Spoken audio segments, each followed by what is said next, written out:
The lost decade of the last 10 years is the time after the Japanese asset price bubble's collapse within the Japanese economy. The term originally referred to the years from 1991 to 2000, but recently the decade from 2001 to 2010 is often included, so that the whole period is referred to as the lost score of the last 20 years. Over the period of 1995 to 2007, GDP fell from $5.33 to $4.36 trillion in nominal terms. Real wages fell around 5%, while the country experienced a stagnant price level. While there is some debate on the extent and measurement of Japan's setbacks, the economic effect of the lost decade is well established, and Japanese policymakers continue to grapple with its consequences. Causes: Japan's strong economic growth in the second half of the 20th century ended abruptly at the start of the 1990s. In the late 1980s, abnormalities within the Japanese economic system had fueled a speculative asset price bubble of a massive scale. The bubble was caused by the excessive loan growth quotas dictated on the banks by Japan's central bank, the Bank of Japan, through policy mechanism known as the window guidance. As economist Paul Krugman explained, Japan's banks lent more with less regard for quality of the borrower than anyone else's. In so doing, they helped inflate the bubble economy to grotesque proportions, trying to deflate speculation and keep inflation in check. The Bank of Japan sharply raised interbank lending rates in late 1989.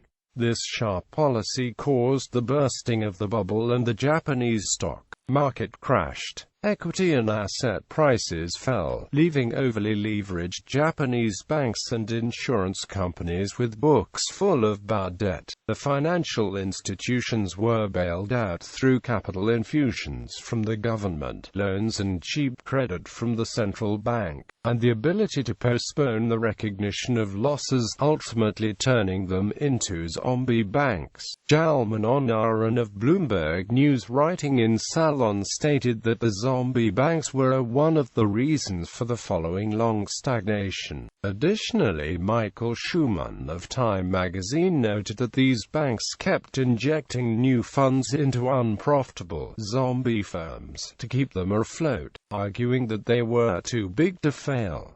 However, most of these companies were too debt-ridden to do much more than survive on bailout funds. Schumann believed that Japan's economy did not begin to recover until this practice had ended. Eventually, many of these failing firms became unsustainable, and a wave of consolidation took place, resulting in 4 national banks in Japan. Many Japanese firms were burdened with heavy debts, and it became very difficult to obtain credit.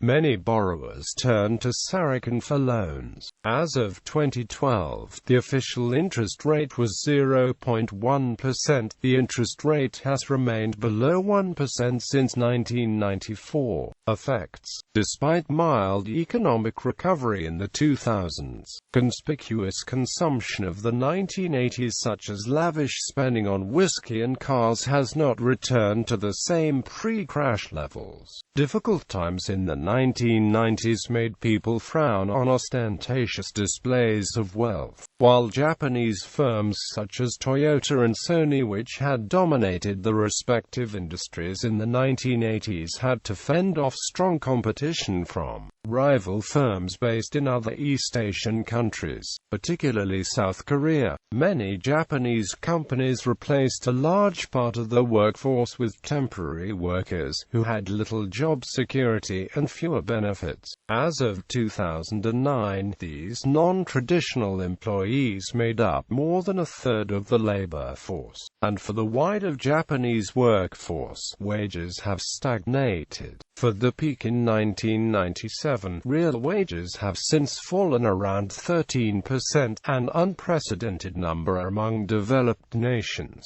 The wider economy of Japan is still recovering from the impact of the 1991 crash and subsequent lost decades. It took 12 years for Japan's GDP to recover to the same levels as 1995. And as a greater sign of economic malaise, Japan also fell behind in output per capita. In 1991, real output per capita in Japan was 14% higher than Australia's, but in 2011 real output has dropped to 14% below Australia's levels. In the span of 20 years, Japan's economy was overtaken not only in gross output, but labor efficiency, whereas previously it was a global leader in both. In response to chronic deflation and low growth, Japan has attempted economic stimulus and thereby run a fiscal deficit since 1991.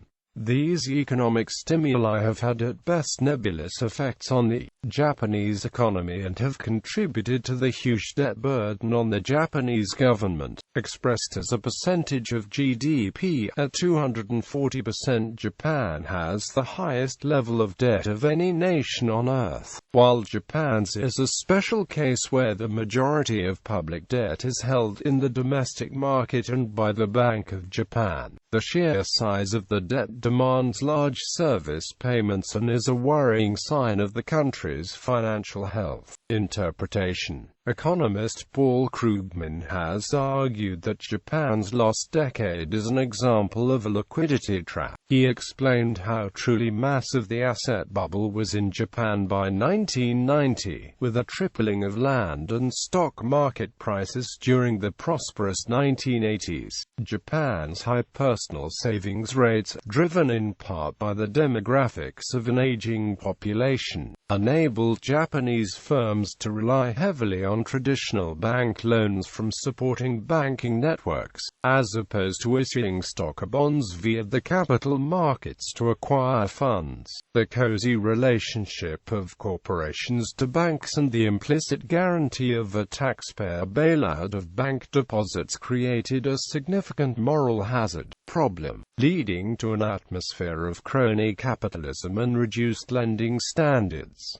He wrote, Japan's banks lent more, with less regard for quality of the borrower, than anyone else's. In so doing they helped inflate the bubble economy to grotesque proportions. The Bank of Japan began increasing interest rates in 1990 due in part to concerns over the bubble, and in 1991 land and stock prices began a steep decline, within a few years reaching 60% below the peak. Economist Richard Koo wrote that Japan's Great Recession, that began in 1990, was a balance sheet recession. It was triggered by collapse in land and stock prices, which caused Japanese firms to become insolvent, meaning their assets were worth less than their liabilities. Despite zero interest rates and expansion of the money supply to encourage borrowing, Japanese corporations in aggregate opted to pay down the debts from their own business earnings rather than borrow to invest as firms typically do. Corporate investment, a key demand component of GDP, fell enormously between 1990 and its peak decline in 2003.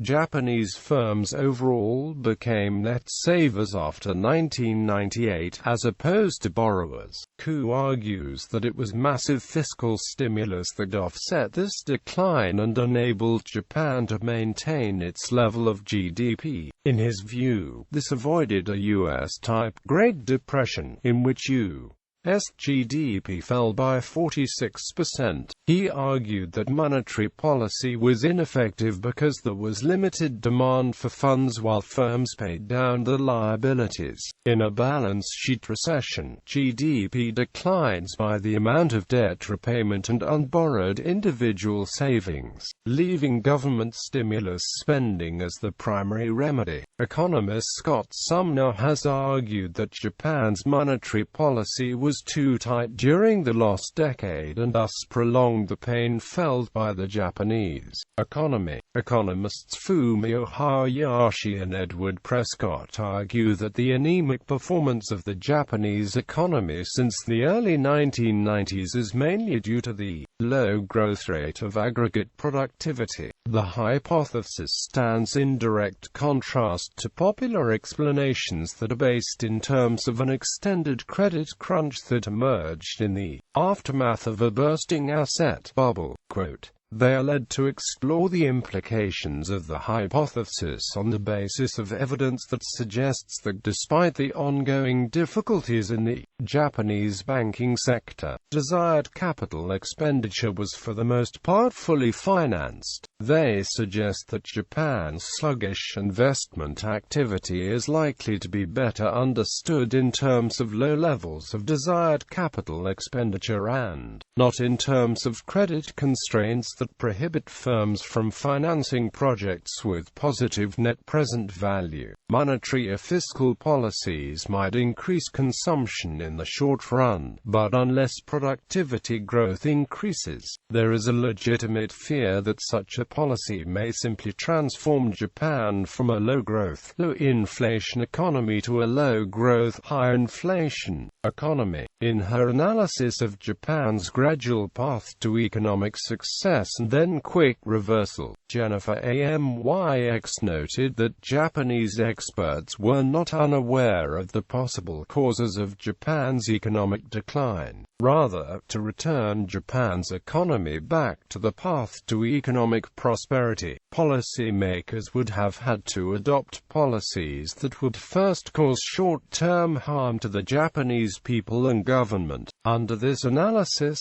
says Ian Lustick, Japan was stuck on their local maximum, which it arrived at through gradual increases in its fitness level, set by the economic landscape of the 1970s and 80s. Without an accompanying change in institutional flexibility, Japan was unable to adapt to changing conditions, and even though experts may have known which changes needed to be made, they would have been virtually powerless to enact those changes without instituting unpopular policies which would have been harmful in the short term. Lustick's analysis is rooted in the application of evolutionary theory and natural selection to understanding institutional rigidity in the social sciences. Legacy. After the Great Recession from 2007 to 2009, Western governments and commentators have referenced the lost decade as a distinct economic possibility for stagnating developed nations. On February 9, 2009, in warning of the dire consequences facing the United States economy after its housing bubble, U.S. President Barack Obama cited the lost decade as a prospect the American economy faced.